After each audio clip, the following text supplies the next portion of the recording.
I was a failed academic. I had tried to get a university teaching job while I was finishing my PhD in the field of folklore at Indiana University.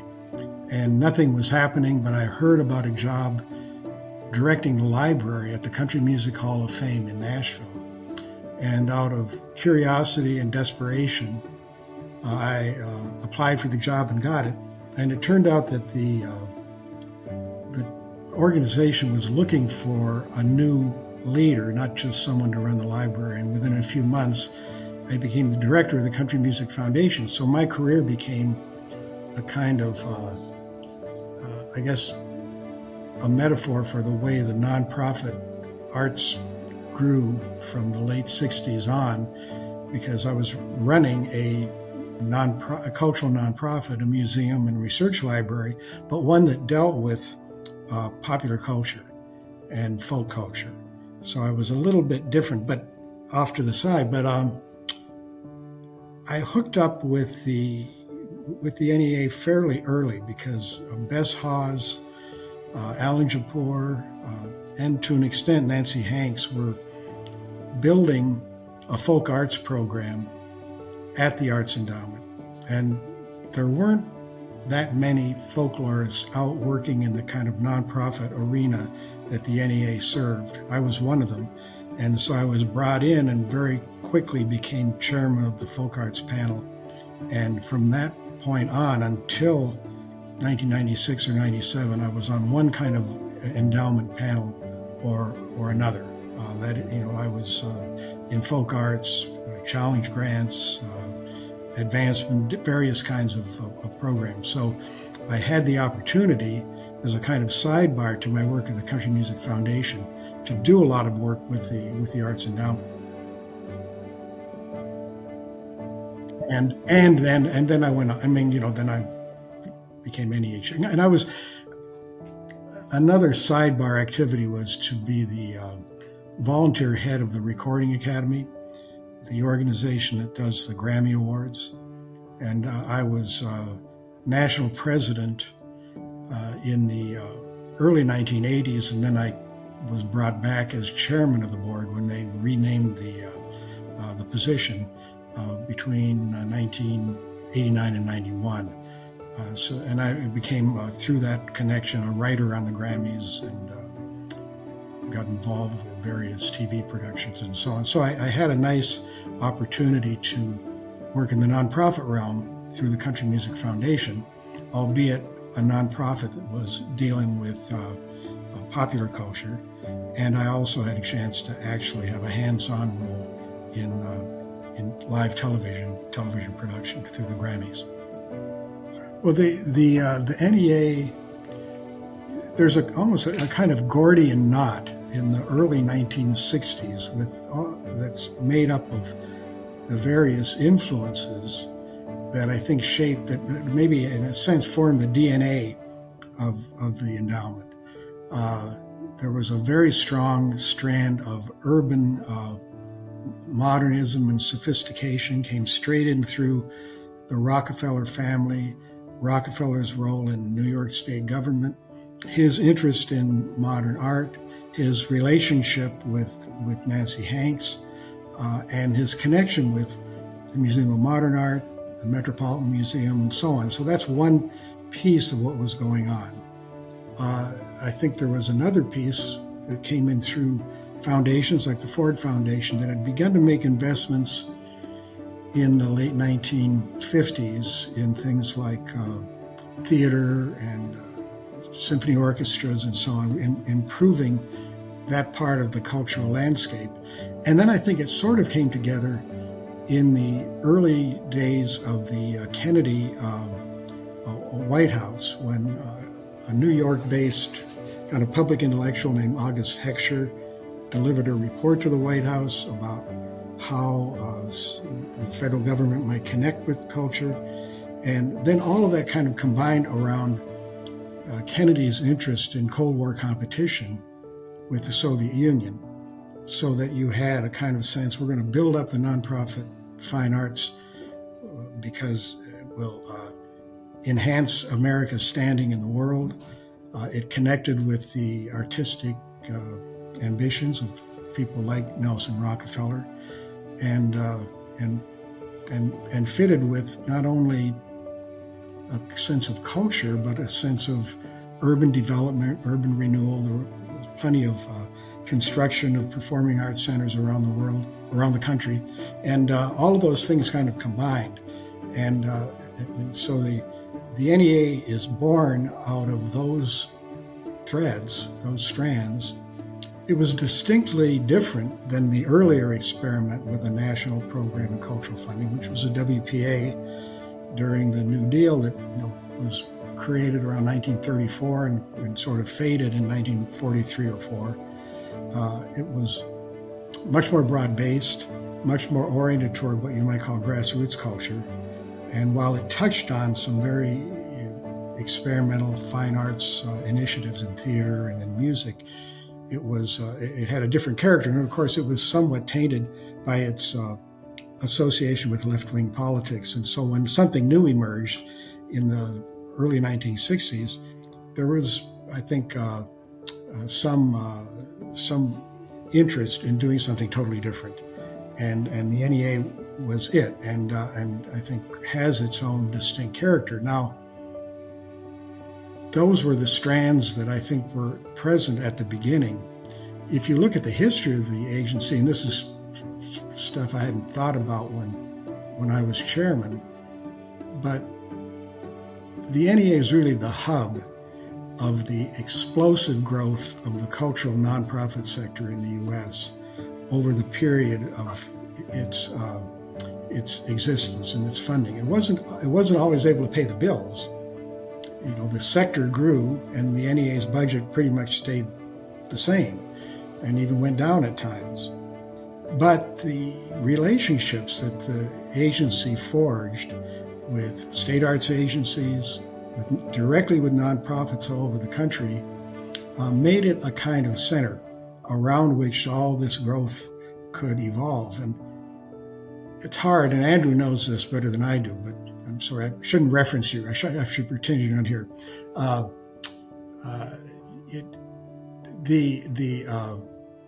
The agency, did not really pay the bills. It grew in its influence, and I think has played through those 60 years a really central role in this remarkable evolution of nonprofit cultural work. I mean, it's very hard to get the numbers exact, but in 1965 there were very few. There were probably 5 or 6 or 7,000 cultural nonprofits in the U.S. And if you were counting last year, you probably would have ended up with 120,000 cultural nonprofits. And it's an important sector of the economy, and it's a unique aspect of artistic investment, because by statute, the nonprofit world is somewhat limited on how much capital it can accumulate. It can't make individuals wealthy except through salaries and contracts for services, and it has to be somewhat directed by the charter statement of purpose that governs the nonprofit, and also by the decision making of a board of trustees or directors who are supposed to hew to the objectives of that statement of purpose. So you put that bundle together and grow it, and you have a very dynamic part of the economy and a critical part of the ecology of art making in America. And I think that's probably the NEA's greatest contribution over that 60-year period.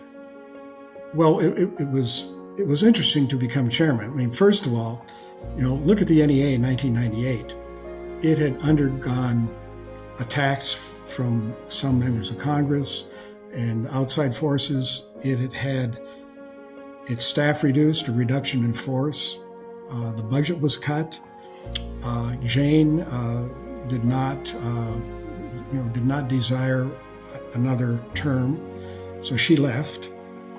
And here this guy comes in who is from the Country Music Hall of Fame. I mean, it's almost like, a fine arts disaster. And so I think initially it was like, who is Bill Ivy? Why is he here? And so initially I had to first make the decision that I wasn't going to try to replace Jane's staff. A couple of people left, and that probably was a good thing. But by and large, the team that had worked with her stayed with me. They were seasoned. They had been in the trenches. They'd been they'd withstood the attacks from critics, and I think they were kind of ready to go. So the first thing was to kind of begin to set an agenda. And a couple of people, Dick Woodruff, he was at the time Congressional and White House liaison. He said, "You got to move quickly because you think you've got a lot of time, like you've got 2 or 3 years. You don't have much time. You got to start right away." The second thing was the agency was a lot more complicated than I had envisioned, even though I had been a panelist for years. Oh, I've got a slight cat problem. Just go over there. All right. The agency was more complex than I realized, even though I had been around it for years.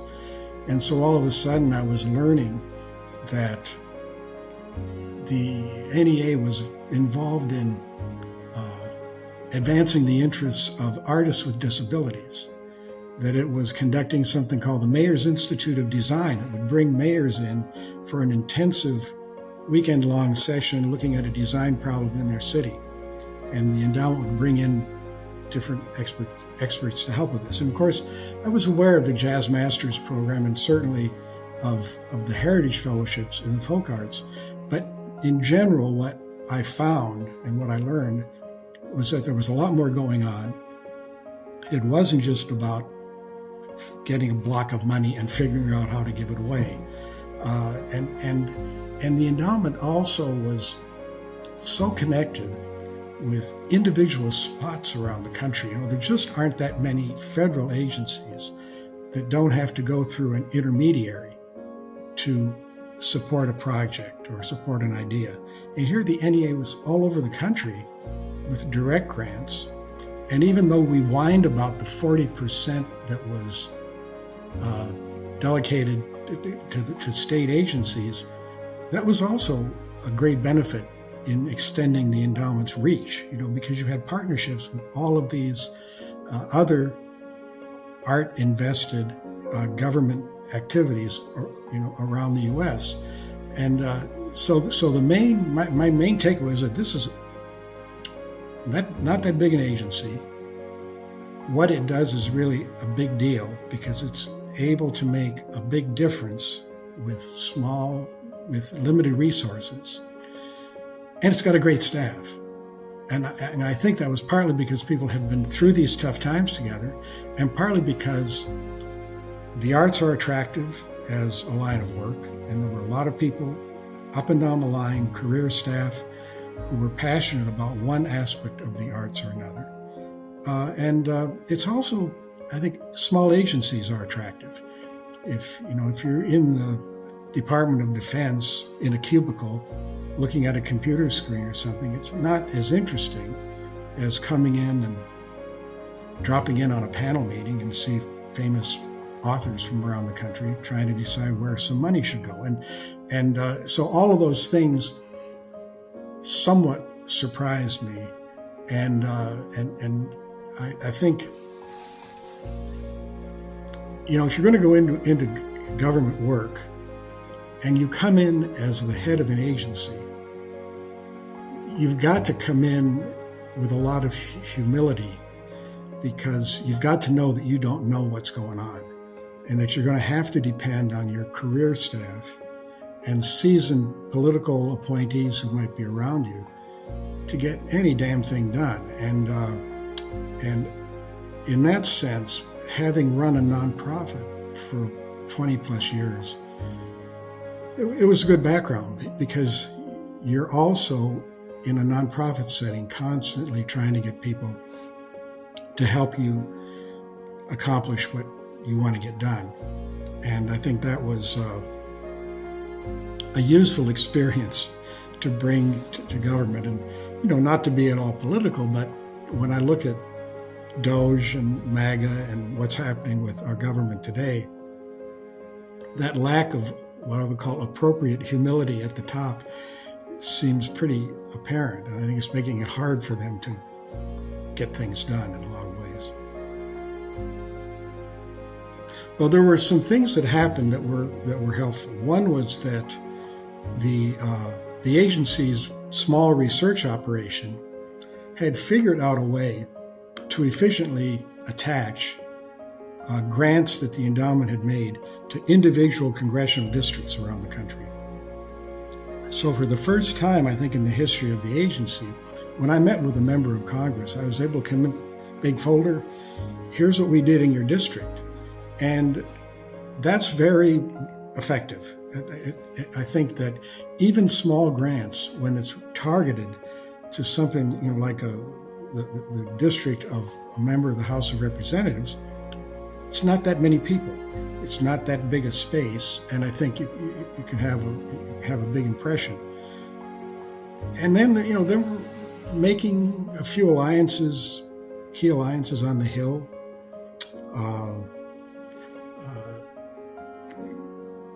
Going to certain members of Congress, particularly those who were opposed to the agency, and making the case, which for me was, look, I'm not from the Grand Opera. I'm from the Grand Ole Opry. I'm from Nashville, Tennessee. I listen to Roy Acuff and Hank Williams, and I'm a different kind of arts person. And I was shocked at how effective that was. The members of Congress, it's a male-dominated, back then, probably still today, kind of a sexist, grassroots culture place. And to go in and sell the fine arts can be challenging. Talking about country music and the folk arts made things easier. So I think it helped. It helped lay the groundwork for what we were able to do by 2000, which was start to get the budget growing again. So those Louise Slaughter, Democrat, New York State, big supporter of the endowment. She was able later on in my tenure to become the head of the Rules Committee in the House of Representatives, a very prominent position. She was able to help. We developed something I'll talk about in a minute, the Challenge America initiative, and she bought into it and supported it and talked about it on the floor of the House, and we were able to get things moving again. There were so many odd little things. The music educators were very angry with the endowment because we funded artists in the schools programs.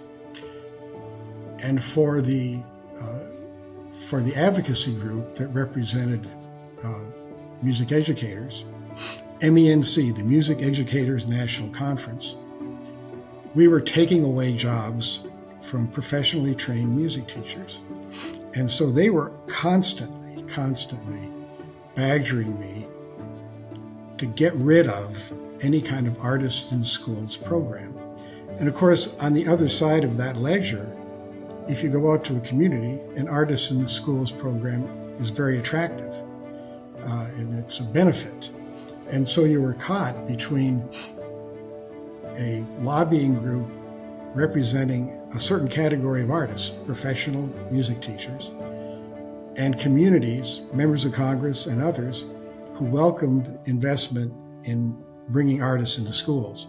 And those kinds of things were just baked in to the endowment's work. And so you were constantly saying, well, what do we do today? What do we have to encounter today? And And I'll say parenthetically, the Clinton White House was good to work with. I mean, I realized in looking at the situations of some of the chairs who followed me, when they brought me in, the very first meeting, Bob Nash, White House personnel, he said, well, we got two problems. The agency has undergone a reduction in force, its budget's been cut. The morale within the agency is very low, very poor. And the morale in the field that the agency serves is also poor. The arts organizations and entities that represent them around the country are beginning to get restive. The NEA, it's going away. It's not going to, it's over. We have to do something else.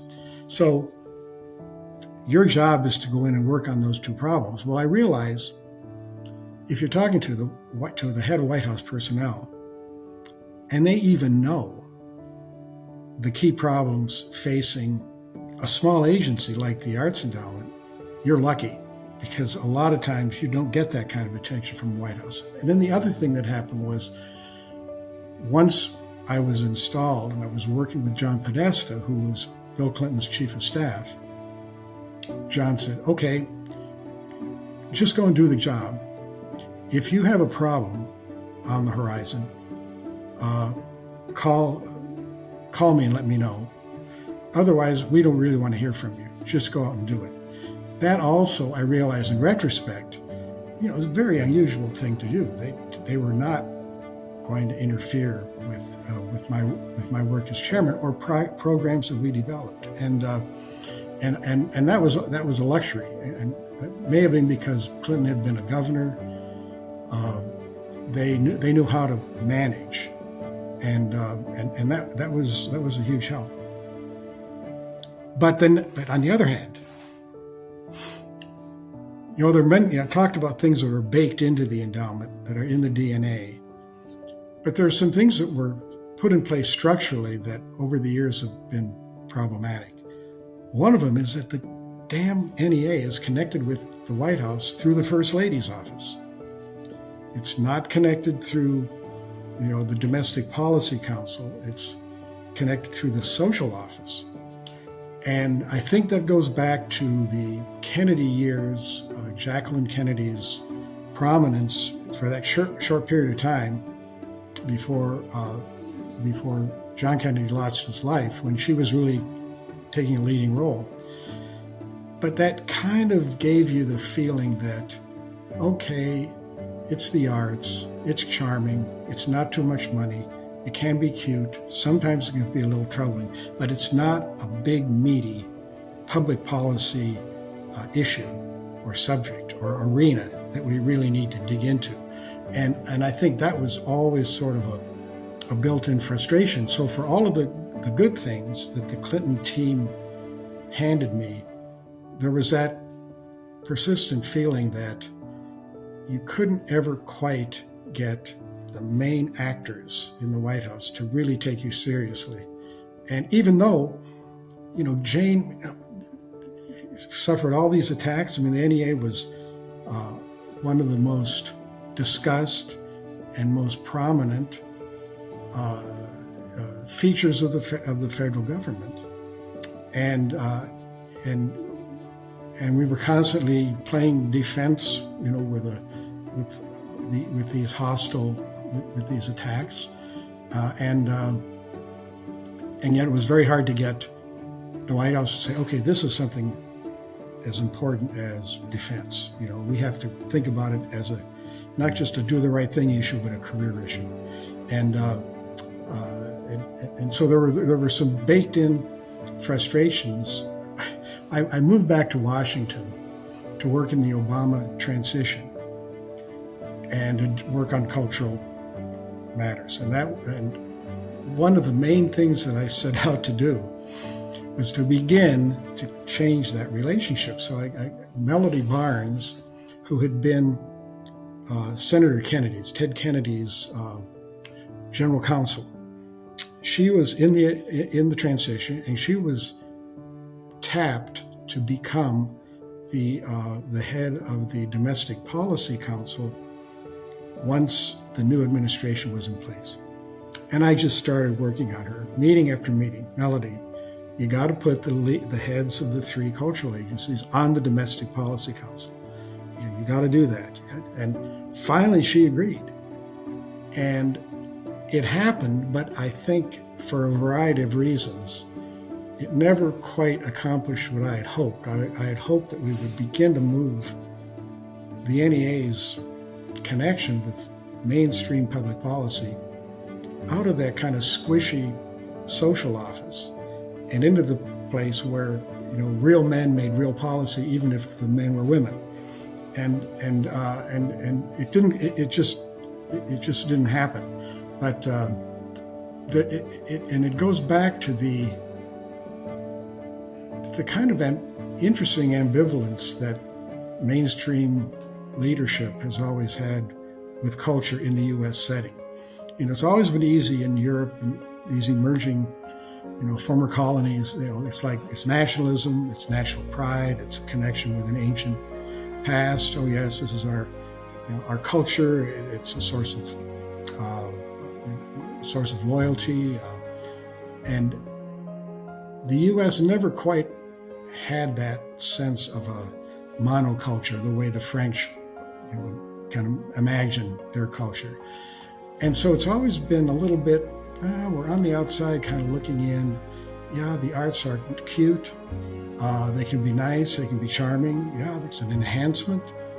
But is it really something to, dig into as a key component of quality of life for every citizen? And I don't think the top tier leadership in the U.S. has ever quite gone that far. Well, we invest public dollars in the arts because personal creative practice, engaging artistic expression, is a central component of the good life in an American democracy. And the investment allows that to flourish. We've been a wealth and work-driven society for many, many years, and it's lamented, it's written about. But the investment in arts and culture is always showing the American public a government partner that can help advance a high quality of life for everyone without demanding achievement through work and wealth accumulation. That's the thing for me. Well, Happy Birthday is a copyrighted song. And so if I sing it, it will send this entire production into another level of investment that Andrew probably doesn't have the tools to manage. So I won't sing. But happy birthday to the NEA. The 60 years have represented a remarkable and I think underappreciated expansion of an important aspect of American life and of our American economy. The nonprofit sector drives good work all over the country, and it would not be here today without the NEA. The NEA has not always been able to pay the bills, but it's always been that kind of centerpiece around which the conversation can happen, advocacy can happen, and enthusiasm can be organized. So I think it's a great time to celebrate a significant set of accomplishments over many decades. Well, I have always been,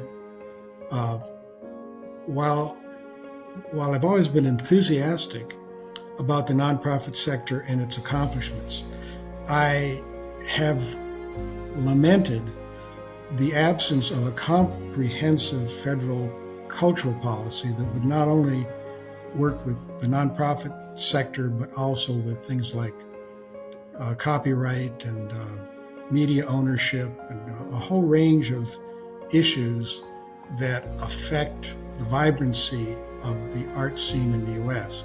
I mean, as important as the nonprofit sector is, most Americans consume knowledge, acquire information, and experience the arts through the work of for-profit companies.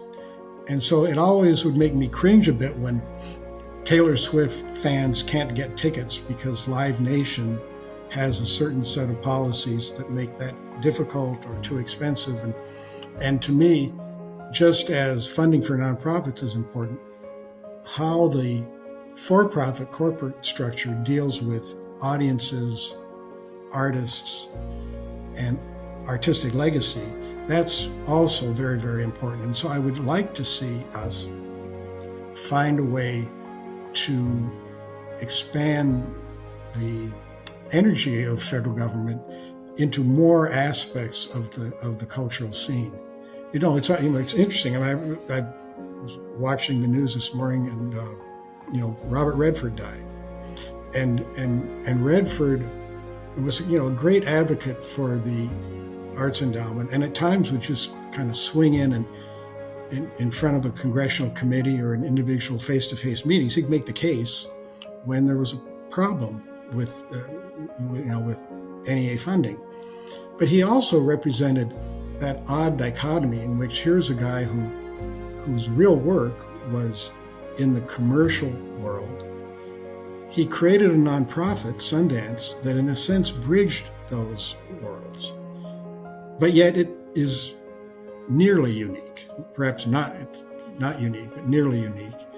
And I think that kind of engagement with music and other art forms would be so welcomed by citizens once they figured out how quality of life could be enhanced if you really had that kind of access to creative practice. And I think almost from the beginning of the NEA, a percentage of its money was directed to state arts agencies all over the country. Sometimes in a kind of partnership in which you would actually work on a collaborative program, sometimes just to help the state agencies fund their work. When the NEA was really under attack in the early 1990s, that percentage grew from, I think, 20% to 40%. And there was a lot of lamenting, we could have given that money away in grants, this should have happened, that should have happened. But in retrospect, I think it has really strengthened the Arts Endowment and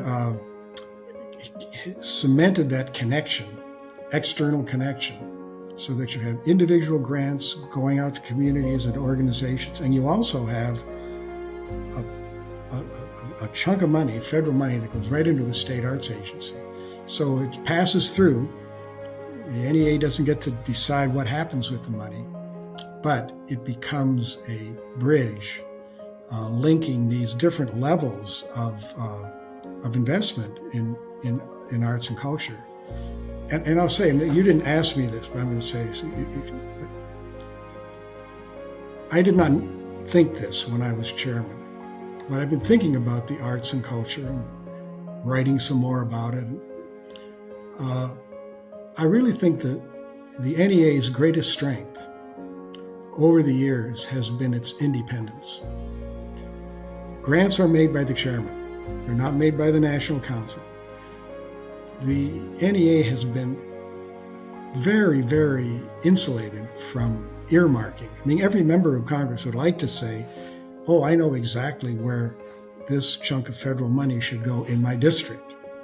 It's been quite immune to those forces. It's been able to kind of do its own thing. And I think that has been important to its success, occasionally been a source of some problems, but that's the element that's going to be so hard to preserve in the near term. How do you keep the agency as independent as it has been? And to me, the independence is almost more important than how much money or that kind of issue. So we'll see, but that's been the strength. 60 years, independence, great accomplishments, a few stumbles, but by and large, if you were to just look at federal agencies, particularly small ones, I'm sure it's one of the best.